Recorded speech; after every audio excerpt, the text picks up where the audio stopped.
Today on the CTV News at 5, what police are saying about the kidnapping of a Lethbridge woman connected to organized crime.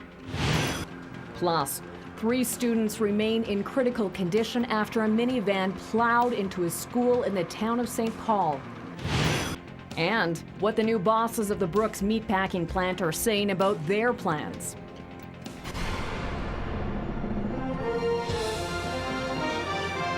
CTV News with Jackie Scantlebury. Good afternoon. A 64-year-old Lethbridge woman is back home with family tonight after being kidnapped and taken to Calgary.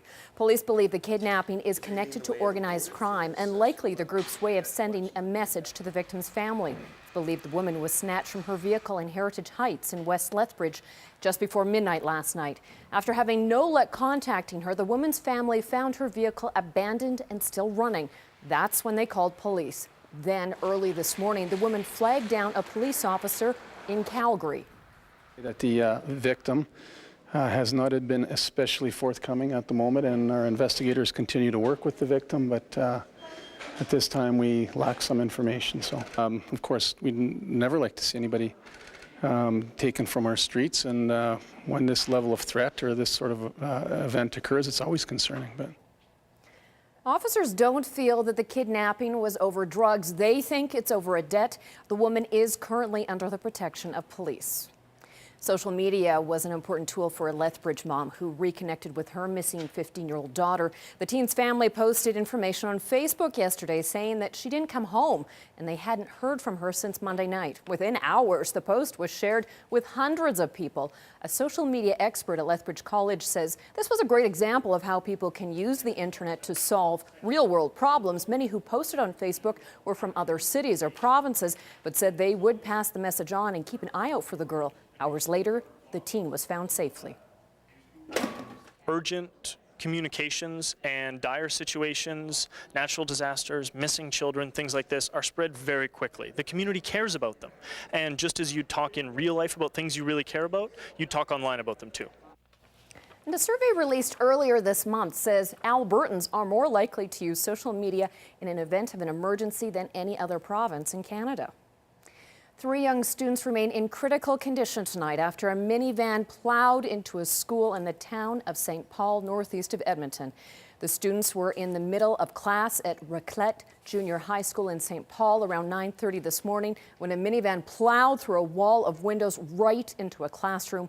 Police say at least 1 student was pinned under the van and suffered serious injuries. In fact, 3 students are now critical. 5 others were treated at the health center in St. Paul. Police arrested the driver but have yet to announce any charges. And a Medicine Hat man charged with the murder of a missing 23-year-old nursing student won't find out until next month whether he'll be released on bail.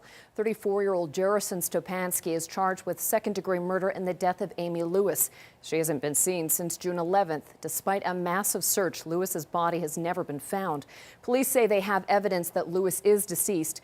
After a day and a half of witness testimony, a judge has reserved his decision on bail until November the 9th.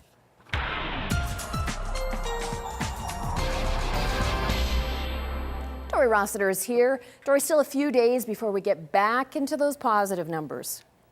Absolutely. We're still waiting for the wind direction to change. Right now it's out of the north-northwest. We need it to be out of the west at the surface and aloft as well. That looks like now it's going to be delayed until Monday. We were hoping late Saturday into Sunday. But the good news is the milder temperatures are on their way. They've just decided to wait an extra day. Yeah. Thanks, Dory. Well, a petition calling for the provincial government to intervene in the civic operations of the Crow's Nest Pass has now surpassed 2,100 signatures, and organizers say they plan to present the petition in Edmonton in early November. The Crow's Nest Pass Ratepayers Association is spearheading the petition and plans to continue gathering signatures until October 29th. More than 150 people turned out for a meeting last night to discuss a 5-page ad taken out by the municipality in 2 local newspapers. Members of the Ratepayers Association say it's good to have the information, which they've been asking for weeks. They're also pleased with the support from local residents.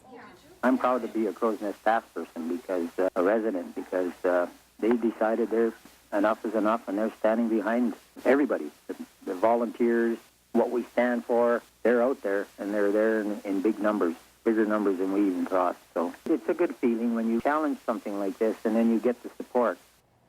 When we spoke to the municipality, it said that it took out the newspaper ads to ensure that accurate information is being provided in response to questions from the ratepayers. The new management of XL Foods in Brooks spoke to the public for the first time today. The plant has been shut down following a meat recall and E. coli concerns for a month. Bill Rupp, the CEO of JBS, USA's North American and Australia beef business, says the first goal, getting the plant up and running after the shutdown. Rupp says there's a 6-point plan moving forward, a top-to-bottom assessment of the plant, robust workplace training program, an independent audit, a responsible plant reopening, stakeholder engagement, and transparency. He suggests eventually the company will buy the plant. Rupp says when operations resume Monday, it will start off slowly at first and hopefully get up to 4,000 head in a couple of weeks. I think if you were to look at this table, you'll see a broad swath of industry, provincial and local officials. We look to partner not only with these individuals, but with the union, with our government regulators, to ensure that the path we have constructed going forward is one that is in the best interest of the Canadian consumer, of the Canadian beef industry, so that we identify a resolution that will benefit everyone and that will result in safe product on the plates of consumers across the world. 16 Canadians have now become sick with E. coli tainted from the Brooks company. A local research scientist is examining how harmful E. coli can affect beef on its route from farm to fork. Dr. Tim McAllister's work at the Lethbridge Research Centre includes the use of viruses to kill E. coli. He says new technologies over the past 30 years have reduced the risk of bacteria, but when it comes to food, there will always be a risk that producers and consumers need to consider. Some plants in the U.S. use irrigation to kill bacteria, but Dr. McAllister says there are trade-offs to the technology. There's some questions about the degree of exposure.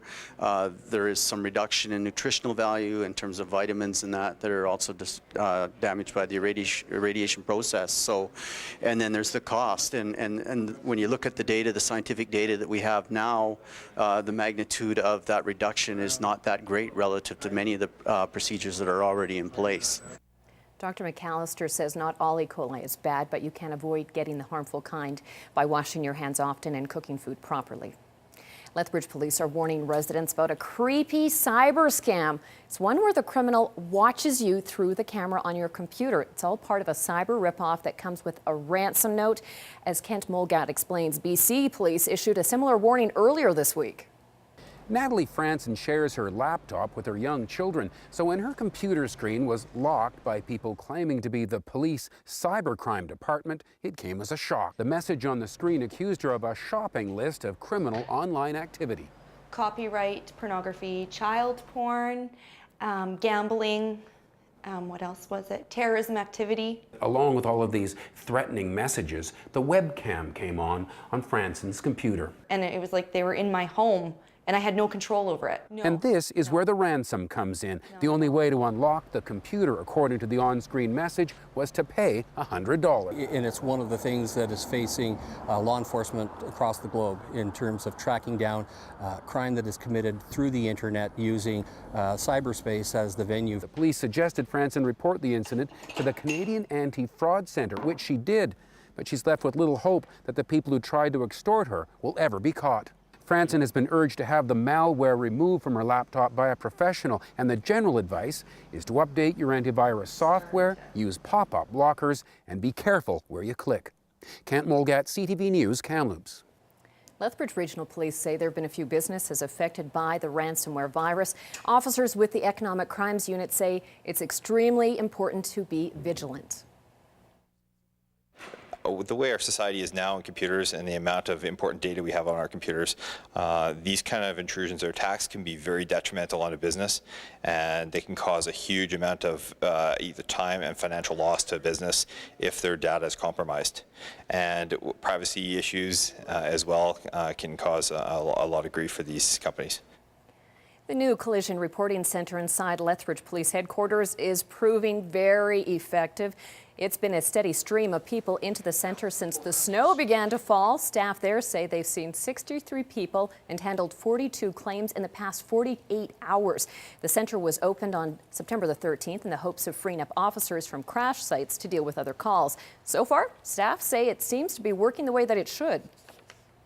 Yeah, I'd like to think so. I was told that it's on average 106 minutes for an officer to go to a collision, and on average we're getting people through in about half an hour. So it's definitely cutting down an awful lot of officer time so that they can be doing more valuable things than taking reports. So staff say it's important to bring as much information with you as possible when reporting a collision, including pictures from the crash site if possible. Police agencies across the country are celebrating a partnership with the Special Olympics spanning 25 years. Athlete Murray Barassa presented Acting Chief Tom Ashcroft with a plaque this morning at the police station. Then the group took off for a 3.5-kilometer run through the city's downtown.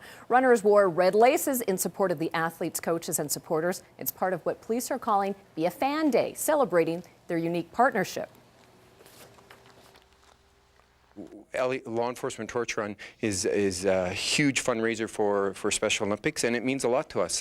We try to do different things. We do all kinds of crazy things, as we have done in the past, whether it's a polar plunge, a ride to Edmonton, whatever it is, and it's just to raise money and awareness for these athletes so that they are able to participate in their sport.